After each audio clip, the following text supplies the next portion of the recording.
Imagina por un momento que estás en el frente oriental de la Segunda Guerra Mundial. El frío muerde tu piel, el suelo tiembla bajo tus botas y, de repente, a lo lejos, una mole de acero emerge de la niebla. No importa cuántos disparos le lances, sigue avanzando imparable, como si nada pudiera detenerlo. Para los soldados alemanes, ver aparecer uno de estos monstruos soviéticos era suficiente para sembrar el pánico. Hoy vamos a descubrir por qué ciertos tanques de la Unión Soviética se convirtieron en auténticas pesadillas andantes que parecían indestructibles en el campo de batalla. Para entenderlo, hay que remontarse al inicio de la invasión alemana en 1941. Fue entonces cuando los blindados de la serie KV hicieron su aparición. Su nombre provenía de Kliment Voroshilov, un político soviético, y rápidamente se ganaron una reputación temible. En aquellos primeros meses de guerra, un solo KV-1 o KV-2 con apoyo de infantería podía frenar el avance de columnas enteras de panzers alemanes. Lo que más aterraba a los germanos era la resistencia de estas bestias. Ni los cañones de 37 milímetros ni los de 75 milímetros podían perforar su blindaje.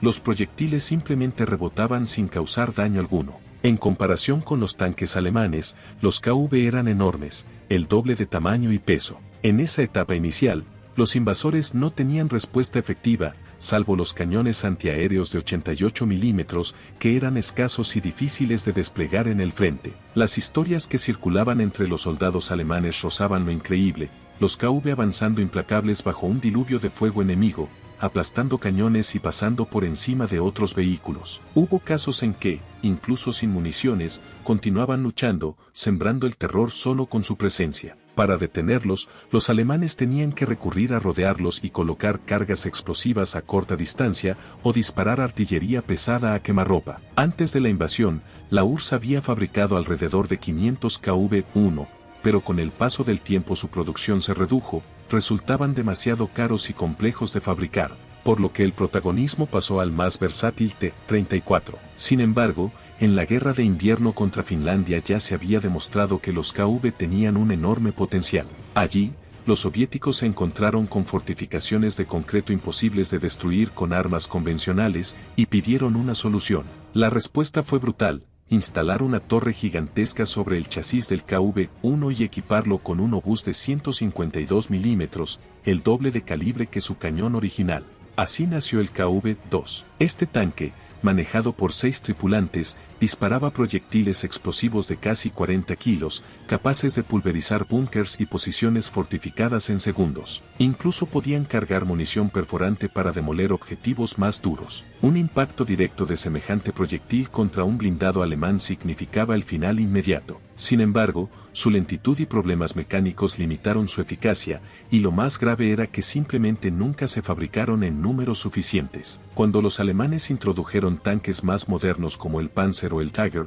la mayoría de los KV habían desaparecido del campo de batalla. Pero la historia de los Voroshilov aún no había terminado. Los soviéticos intentaron una variante más ligera y maniobrable, conocida como KV-1S, equipada con un cañón modernizado. La intención era recuperar movilidad sin perder poder de fuego, pero en la práctica resultó decepcionante. Mientras el T-34 acaparaba los recursos de producción, el Ejército Rojo necesitaba desesperadamente un vehículo pesado que pudiera arrasar posiciones fortificadas. La solución sería una adaptación del propio chasis del KV. Con un obús de 152 milímetros montado sobre la base del KV-1S, nació un arma de asalto singular, inicialmente llamada KV-4 y luego conocida como Su-152. Aunque pronto recibiría un apodo mucho más aterrador, el cazador de bestias. El Su-152 debutó en 1943, justo a tiempo para la batalla de Kursk, donde más de 700 unidades estaban listas para enfrentarse a los temibles Tiger,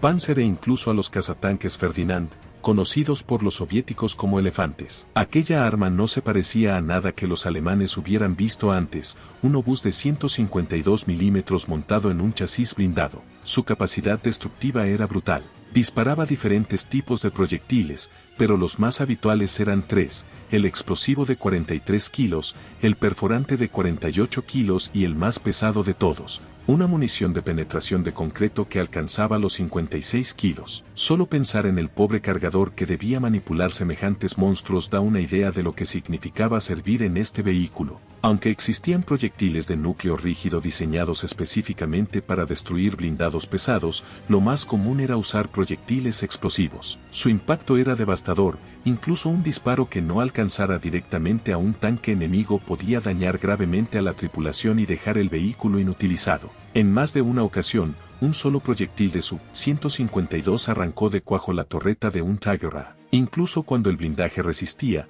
la onda expansiva y los fragmentos internos convertían el interior en una trampa mortal. La consecuencia era curiosa, muchos tanques alemanes, con sus tripulaciones muertas pero la estructura aún reparable, eran recuperados de noche, reparados rápidamente y devueltos al frente con nuevos soldados al volante. En Kursk, 7 cazatanques Ferdinand fueron destruidos de esta forma, pero 6 fueron rescatados y volvieron a combatir en poco tiempo. Aquello obligó al alto mando soviético a dar una orden tajante, disparar hasta que el vehículo quedara completamente reducido a chatarra. Por supuesto, el Su-152 también tenía limitaciones. Su cañón de gran calibre solo podía disparar 2 o 3 veces por minuto, era impreciso a larga distancia y su movilidad dejaba bastante que desear. Sin embargo, usado con las tácticas correctas, era un arma implacable. Se desplegaba detrás de las unidades principales, lanzando fuego devastador desde la retaguardia. Si una fortaleza debía desaparecer, bastaban un par de disparos para arrasarla. Su efectividad quedó más que probada en Berlín, donde destrozaron algunos de los puntos defensivos más resistentes de los alemanes. En enfrentamientos directos contra otros tanques, lo mejor era usarlo en emboscadas, calculando la distancia con precisión antes de abrir fuego. Aún así, el número de proyectiles que podían transportar era muy reducido, apenas 20. Esto hacía que dependieran de camiones de suministro que debían acompañarlos de cerca, exponiéndose también al combate. Y había otro detalle preocupante: dentro del compartimiento de la tripulación se encontraban 2 enormes depósitos de combustible. Si el blindaje era perforado, el resultado era tan obvio como aterrador. Los soviéticos comprendieron que necesitaban un tanque que reuniera lo mejor de cada modelo, la potencia de fuego de los cañones pesados, la movilidad de un T-34 y el blindaje de un KV, todo en una sola máquina. La respuesta llegó en forma de un nuevo proyecto conocido como Objeto 240, que daría nacimiento a uno de los tanques más legendarios de la guerra, el IS, o Joseph Stalin. En la batalla de Kursk se había demostrado que el cañón de 122 mm M30 era el arma ideal para destruir blindados alemanes. Podía atravesar ambos lados de la torreta de un Panzer a más de 1.500 metros. Así, tras meses de pruebas, a finales de 1943 nació el IS-122, pronto rebautizado como IS-2. Este nuevo tanque introdujo un diseño moderno con placas frontales inclinadas de 120 milímetros de grosor, laterales de hasta 100 milímetros y una torreta reforzada que albergaba a 3 tripulantes. Su armamento era temible: un cañón de 122 milímetros capaz de disparar proyectiles explosivos de 25 kilos, capaces de hacer volar por los aires a vehículos, fortificaciones e infantería. Además, contaba con una ametralladora coaxial y otra montada en la parte trasera de la torreta. Su principal desventaja era la baja cadencia de fuego, apenas 3 disparos por minuto, debido al tamaño y peso de los proyectiles. También transportaba solo 28 municiones,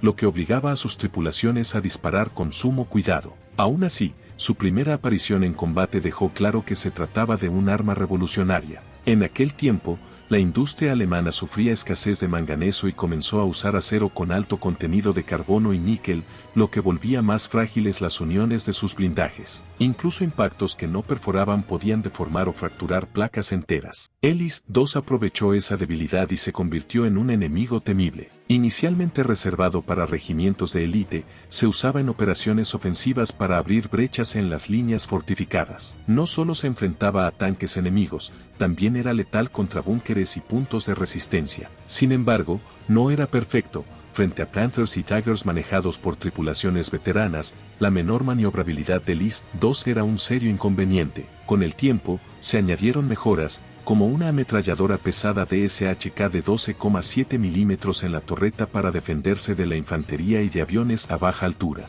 Para finales de 1944, ya había más de 2.000 IS-2 operativos en el frente, pero la guerra de blindados siempre fue una cuestión de quién disparaba primero. Los Tigers podían emboscar y destruir a varios IS-2 en un ataque sorpresa, pero también ocurrió lo contrario.